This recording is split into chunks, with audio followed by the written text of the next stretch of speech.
Guys, তোমাদের কাছে একটা বিষয় শেয়ার করতে আসছি। এই যে 10 টাকার এই বুট বাজারটা দেখছো? এই বুট বাটাটা সরি, এই বুট ভাজাটা আমাকে একটু আগে একটা ছেলে দিয়ে দিয়েছে। তো এই বুট ভাজাটা আমি 10 টাকা দিয়ে কিনেছি, অনলি 10 টাকা। এটা কিন্তু মাথায় রাখবো, 10 টাকাটা শুধু কিনছি না।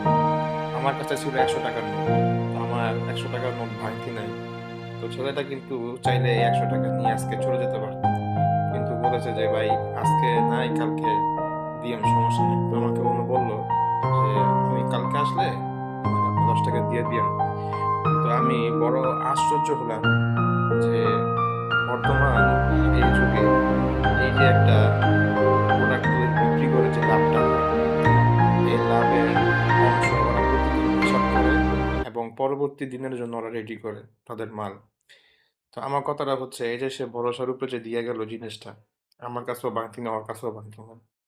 এখন যদি আমি না হয় আজকে চলে যাই, বা যদি কালকে না আসি, বা যদি দোকানটা আমি বন্ধ রাখি, তাহলে কি ও আমার যে টাকাটা পাবে?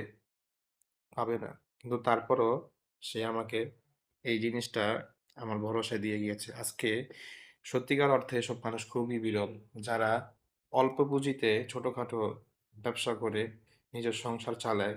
ওই সকল মানুষদেরকে আমি সেলুট জানাই, এবং তাদের মতো ভালো মানুষদের সঙ্গে আমি আরো মিশতে চাই এবং আরো দেখতে চাই এই দুনিয়াটাকে, যারা এই সকল ভালো মানুষদেরকে সাপোর্ট করে। তো এটাই ছিল আমার একটা মেসেজ, যেটা আমি আপনাদের সঙ্গে শেয়ার করতে চেয়েছিলাম। ধন্যবাদ। আসসালামু আলাইকুম।